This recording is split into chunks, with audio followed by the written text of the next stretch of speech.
ठीक है, देखिए क्या करा कि राहुल 24,500 रुपये निवेश करता है और वह पाता है कि 10% अगर ब्याज की रेट बढ़ा दिया जाए तो उसे 29,500 रुपया 400 रुपया बढ़ा हुआ ब्याज मिलेगा, है ना।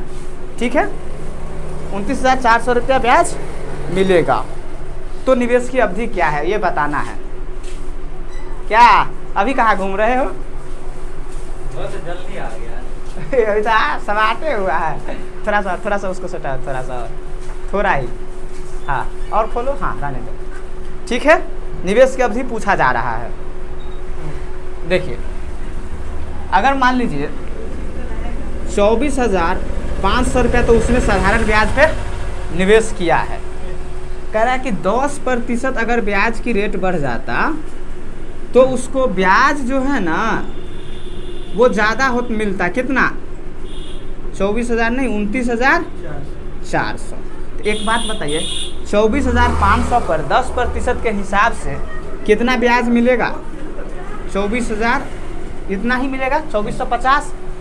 यही ना ज़्यादा मिलता। ये अगर ज़्यादा हो गया तो 24,500 में इतना ज़्यादा होता, लेकिन ज़्यादा हुआ कितना है? 29,400। इसका मतलब सर 24,050 का वैल्यू ही 29,400 है। तो 2450 का ये 29,400 कितना गुना है? 12 गुना।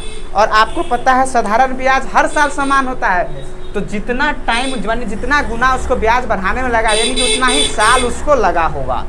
तो इसको बढ़ाने में अगर 2450 एक साल, फिर अगले 2450, फिर अगले 2450, ऐसे करके वो 12 गुना में 12 साल लगा होगा। यानी कि इस निवेश की जो अवधि है, निवेश की अवधि ये कितना है?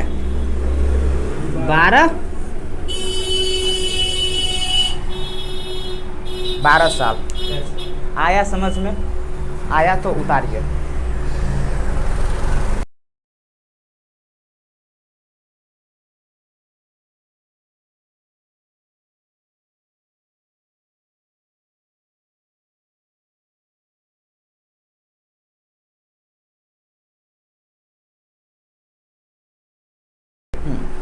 क्या कह रहा है अगला क्वेश्चन देखिए कि साधारण ब्याज के 6% दर नहीं आती है। क्या बोले? साधारण ब्याज की दर पर निवेश नहीं, साधारण ब्याज की 6% दर पर, साधारण ब्याज की 6% दर पर निवेशित की गई एक धनराशि को अपने मूल्य में 50% की वृद्धि करने में कितना समय लगेगा? कोई भी धन है अगर वो 50% का वृद्धि होता है, इसका मतलब वो 1/2 यानी 2 से क्या हो जाएगा? 3 हो जाएगा। इसको 2 तरीके हैं, बता देते हैं आपको। सबसे पहले तो सीधा 100 मान लेंगे अगर, क्योंकि रेट ऑफ इंटरेस्ट यहाँ पर दिया हुआ है, तो 100 मानेंगे। तो ये 50% अगर सर बढ़ता है तो कितना हो जाएगा? 150 हो जाएगा। यानी कि 100 का अमाउंट 150 हो गया, तो इंटरेस्ट कितना आया? 50। और समय पूछा है तो ब्याज गुने 100 मूलधन गुने रेट, यही होता है। तो सर 100 से 100 तो यहाँ पर कट ही जाएगा।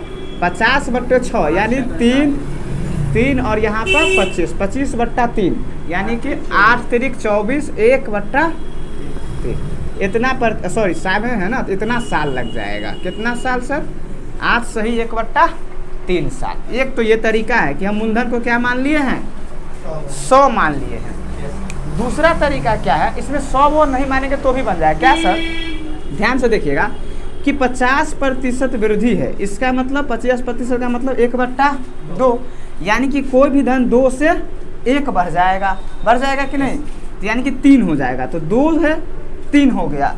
अब सर इसमें परसेंटेज का बात है तो इसको 200 कर दीजिए और इसको 300। क्या हम रेशियो में गुना कर सकते हैं? हमने आपको पढ़ाया है, कर सकते हैं दोनों में। तो 200 से 300 कितना ब्याज आया? 100। यानी कि 100 गुने 100/200 गुने 6। यहाँ से भी निकल जाता है। देखिए 100 से काटेंगे तो 2 बार, है ना, फिर 2 से काटेंगे तो 50 बार, फिर 3 से काटेंगे तो 25 और 2, 25/2 यहाँ पर भी आया था, 25/2 यहाँ पर भी आ गया है। यानी कि 8 सही 1/3 साल इसको अवधि लग जाएगा अपने धन में 50% वृद्धि करने के लिए अगर रेट ऑफ इंटरेस्ट 6% है, ठीक है। उतारिए।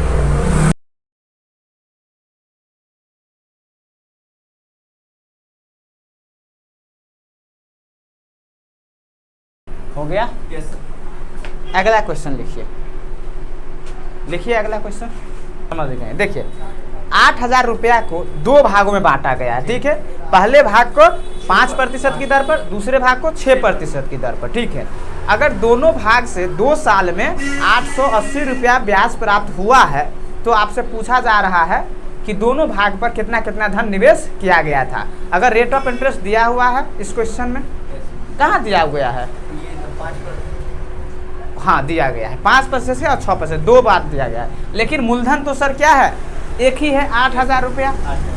इस क्वेश्चन को बनाने के लिए भी 2 बार हमें 2 तरीका है, दोनों में से आपको जो अच्छा लगेगा बना लीजिएगा। दोनों आसान ही तरीका है, ठीक है। देखिए क्या है, देखिए दोनों तरीकों में से आपको जो बनाना है ना वो अच्छा है, आप किससे बनाएं। पहले हम एक आसान सा तरीका है सबसे वो बताते हैं आपको कि सर 5% के रेट ऑफ इंटरेस्ट से एक अमाउंट और दूसरा 6% के रेट ऑफ इंटरेस्ट से। अगर इस 6% को हम 5% प्लस 1% कर दें तो भी सर कोई दिक्कत नहीं, 6% है ही। तो आप ध्यान से देखेंगे तो कहेंगे सर अगर दोनों अमाउंट 5% के रेट से दिया रहता तो 8,000 रुपये पर 5% की रेट ऑफ इंटरेस्ट से एक साल में 400 रुपया ब्याज आता है ना। लेकिन सर वहाँ 2 साल में 880 आया है, यानी एक साल में 440। तो ये बताइए 440 वहाँ से एक साल में ब्याज आया है और आपको 400 आ रहा है। तो ये जो 40 रुपया ज़्यादा आ रहा है ब्याज ज़्यादा, वो क्यों ज़्यादा आ रहा है? क्योंकि सर ये 5% रेट ऑफ इंटरेस्ट तो है नहीं, 6% है। यानी ये जो 1% ज़्यादा ले रहा है इंटरेस्ट, उसकी वजह से 40 रुपया ज़्यादा ब्याज आ रहा है ना, 40 रुपया। तो इस 40 रुपया अगर 1% का मान है तो 100% का मान यहाँ पर कितना होगा? 4,000। यानी कि 6% के रेट ऑफ इंटरेस्ट से कितना अमाउंट दिया गया है? 4,000। तो बचा कितना? 5% के रेट ऑफ इंटरेस्ट से भी 4,000। यानी कि दोनों से बराबर धन दिया गया था, दोनों रेट ऑफ इंटरेस्ट से बराबर धन दिया है। समझ गए कि नहीं? क्योंकि सर ये पूरा 6% का मतलब 6% जब अपने आप में 100% अमाउंट होगा कि नहीं, जिसका 1% 40 है तो उसका 100% कितना होगा? 4,000। यानी 6% पर 4,000 रुपया दिया था और 8,000 टोटल मूलधन है, यानी कि 4,000 5% के हिसाब से दिया होगा। यानी कि दोनों से बराबर बराबर धन दिया गया है। हाँ, अपने आप में वहाँ का अमाउंट तो 100%। अगर इससे थोड़ा सा भी लग रहा है कि सर ये भारी है तो हम आपको एलिगेशन भी पढ़ाए हैं। एलिगेशन में क्या कहता है, मान लीजिए कि टोटल अमाउंट 5% और 6% दो ही हमारे पास है ना। अगर 8,000 रुपये का हम ये कहते हैं कि 5% के हिसाब से ही पूरा ब्याज पर दे देते तो कितना ब्याज आता है एक साल में? 400। अगर 6% के हिसाब से पूरा अमाउंट दे देते तो कितना ब्याज आता? 480। लेकिन एक साल में अगर बात करें दोनों से तो कितना ब्याज आया है? 440। कितना?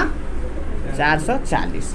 एक साल में 400 था, 2 साल में 880 था, तो एक साल में 440, क्योंकि साधारण ब्याज हर साल समान होता है। तो अब यहाँ से एलिगेशन लगा लेते तो यहाँ पर 40 और यहाँ पर भी 40, यानी कि सर 1:1 आ गया। और ये क्या आता है? अमाउंट आता है, यानी 2 का वैल्यू 8,000 तो 1 का 4,000 और दोनों एक यूनिट है, यानी दोनों बराबर ही है तो 4,000 और इससे भी 4,000, यानी बराबर धन दिया गया। कितना कितना धन? तो 4,000। आया समझ में? दोनों में से जो तरीका से बनाना है उससे आप बना सकते हैं। ठीक है, उतारिए।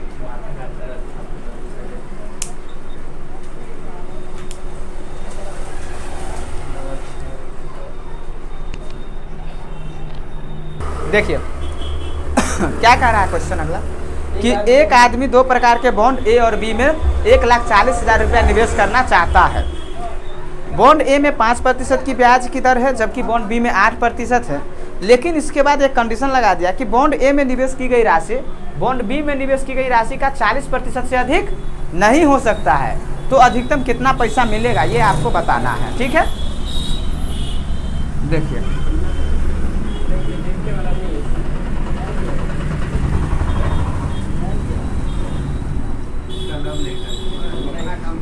देखिए, हाँ हाँ हाँ, आराम से, ऐसे ना करिए। कमजोर कैसे हो गया? छू दिए थे गिर रहा है। राम थोड़ा सा कमजोर है, आप उसको हाँ,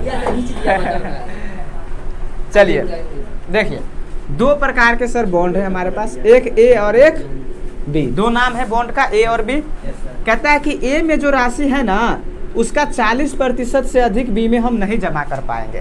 यानी ए में अगर हम 100 जमा करेंगे तो इसमें 40 ही जमा करना पड़ेगा। तो 100 का मतलब सर 10 और 40 का मतलब 4, यही होगा। अच्छा, आपके पास टोटल जो नहीं, थोड़ा सा अमाउंट के हिसाब से भी काटिएगा, ये नहीं कि अपने मन से है ना हमें लगाना खिड़की है तो पूरा गेट के लिए नहीं, तो मतलब पूरा वो कब, जब हम सिंप्लीफाई करेंगे तब। अभी तो हमारे रेशियो निकाल रहे हैं, और ऐसा रेशियो जो हमें 1,40,000 रुपये को बांट पाए, समझ गए कि नहीं। इसीलिए तो 10 और 4 14 अमाउंट होता टोटल, लेकिन टोटल अमाउंट 1,40,000 है। 1 लाख, इसका मतलब यहाँ पर सर 1 लाख जमा कर पाएंगे 1 लाख 10 लाख, और यहाँ पे 40,000 जमा कर पाएंगे। यूनिट का मान बोले 1 लाख रुपए। 1,40,000 में 1 यूनिट का मान 1 लाख हो जाएगा, 10 लाख, वही न कर रहे हैं। तो 1 लाख यहाँ पर जमा करेंगे और 40,000 यहाँ पर। इसमें सर रेट ऑफ इंटरेस्ट 5% है, तो कितना आएगा 5,000 ब्याज आ जाएगा, और इसमें 8% है तो 3200। हाँ, 1 साल का, 1 साल का। 1 महीने कितना ब्याज होगा? उसको फिर 12 से डिवाइड करना पड़ेगा, समझ गए कि नहीं। देखिए 1 लाख रुपया था, 5% के रेट ऑफ इंटरेस्ट से ब्याज लगेगा 1 2 3, यानी 5 पर 3, ये 1 साल का ब्याज। अगर आप 1 मंथ का निकालेंगे तो 5,000 रुपया को 12 से भाग कर दीजिएगा, तो कहिएगा 12 चौक 48, 2 20, तो 12 2 ऐसे करके निकाल लीजिएगा।